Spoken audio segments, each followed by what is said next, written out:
I have said, I'm Father Paul Bombardier, priest from the Diocese of Springfield in Massachusetts. As you probably have guessed, the preacher for this year's English Novena, and, in my mind, sometimes much more importantly, the chaplain for the Ahern Memorial Pilgrimage. And in fact, I will be quite bluntly honest and say it's because of the graces of them that I am here. Well, them and Good St. Anne, of course. Now, this year's theme, "You Will Be My Witnesses," is a very powerful one, and as powerful as it can be subtle. During this novena, I've taken the perspective of growing into what it means to be witness. And so the first couple of days, it was all about being called, hearing God's call, and over sometimes our objections, God saying to us, "Let me fix that." And God always fixes it. And then I talked about what our response means, first of all, on a personal level. And the way Jesus frames it in the three, what we call the synoptic gospels, Matthew, Mark, and Luke, we have to deny our very selves. We have to leave behind everything that we think might be important and everyone who we think is important, so that we can focus solely on placing God squarely in the center of our lives. And I said that as we do that, we realize that all of these people, never mind the stuff and things, the people we left behind become more and more important to us because we realize that they also are responding to this same call to be witnesses for God.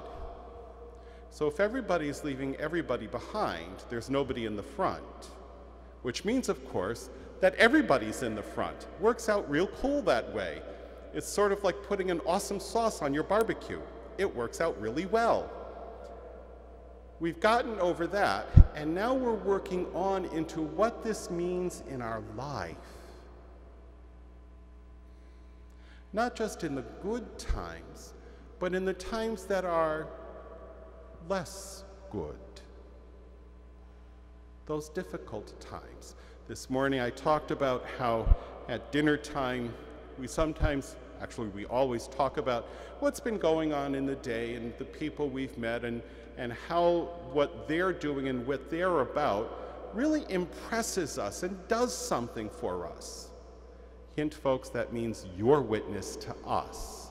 So for example, and I talked about this to a few people, including the ones I'm going to mention.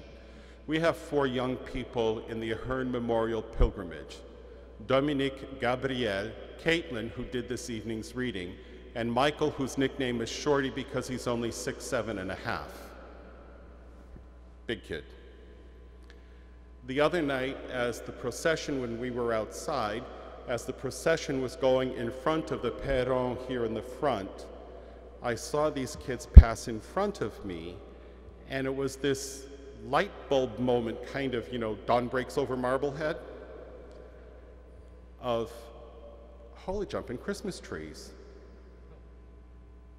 These are kids. These are my kids.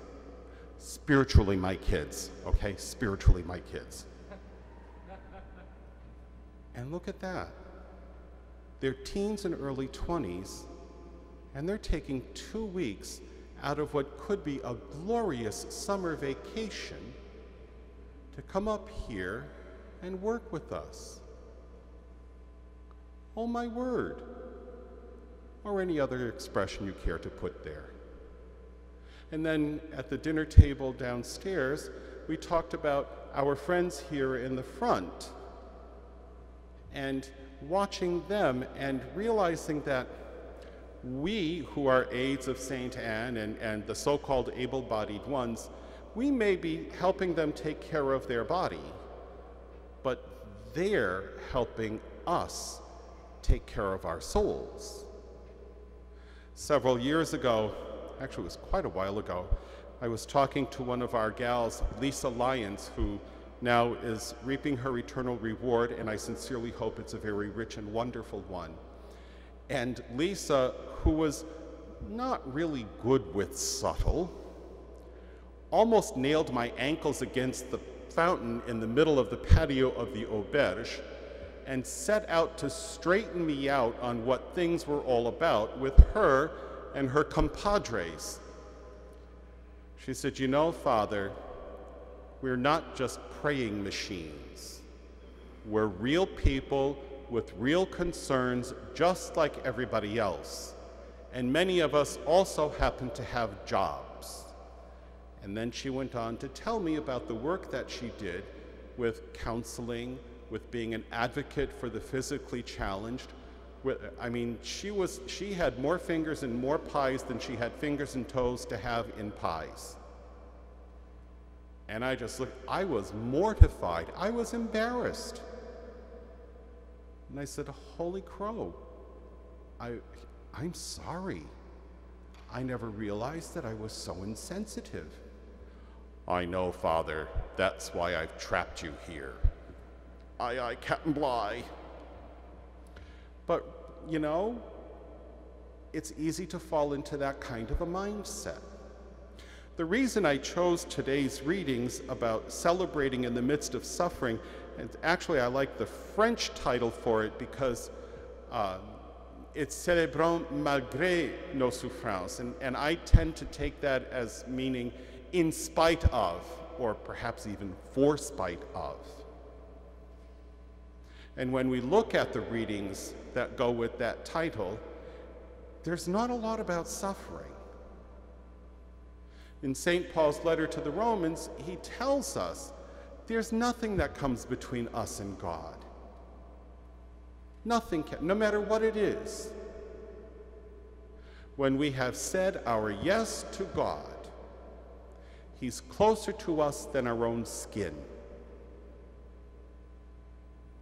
And Jesus, in speaking with his apostles as he's getting ready to send them out on the road, gave them authority to take care of all of the stuff and things that bother us, not just in body, in soul and heart. Because Jesus wants to make sure that there's nothing between us. That's very important for us. Not only to consider, to think about, but to live. And these encounters happen all over everywhere. It doesn't matter if God decides, "Oh, I'm going to berzap Paulette now." Gzap!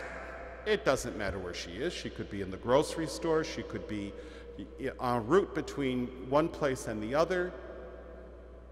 That's where she's going to get berzapped. When I got berzapped about my vocation to priesthood, I was in front of the New Britain Wesleyan Methodist Church. And I instantly, quote unquote, decided to have a look-see at this seminary thing to see what would happen. That was 1977. I'm still looking around. It takes me a long time to make up my mind. I would like to, with that in mind, I would like, not my New Britain thing, but you know, wherever we are, that's where God gets us. There's a hymn I'd like to sing for you, "Not Alone Where Silent Woodlands." And it proposes some very interesting things for us. So sit back, relax. Imagine, if you're comfortable shutting your eyes a bit, imagine our banner, "You will be my witnesses." Imagine the statue of Saint Anne pointing the way to heaven, holding Mary in her arms. Just relax and listen. Pierre, s'il vous plaît.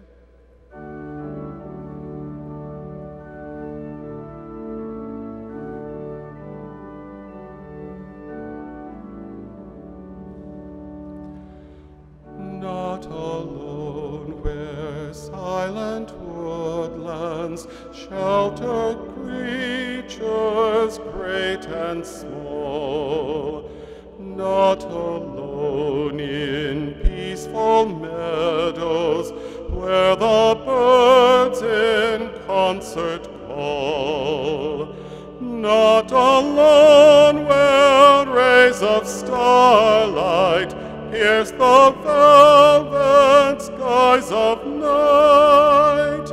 Can your people seek your presence, God of mercy, God of might?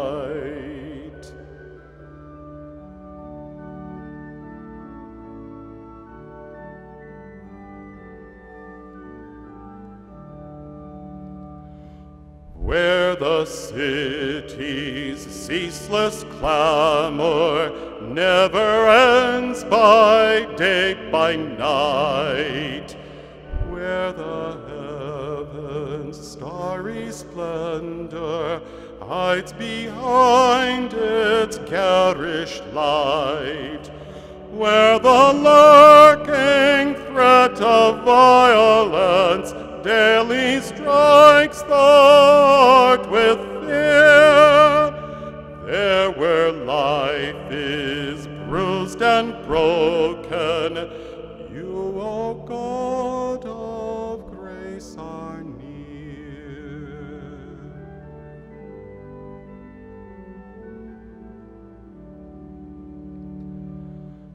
Not alone where vast cathedrals send their arches soaring high, not alone in humble chapels where the stillness draws you nigh, not alone in quiet chambers where we kneel in solitude,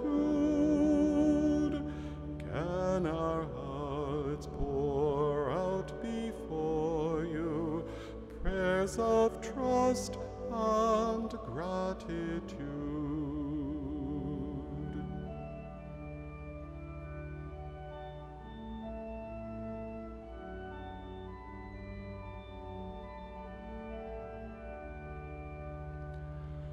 Lord of life, amid the labor filling all our crowded days, there your love no less sustains us, there our work may be your praise. Help us make each shop a temple, every desk a holy place. Farms and factories, homes and highways, shrines transfigured by your grace.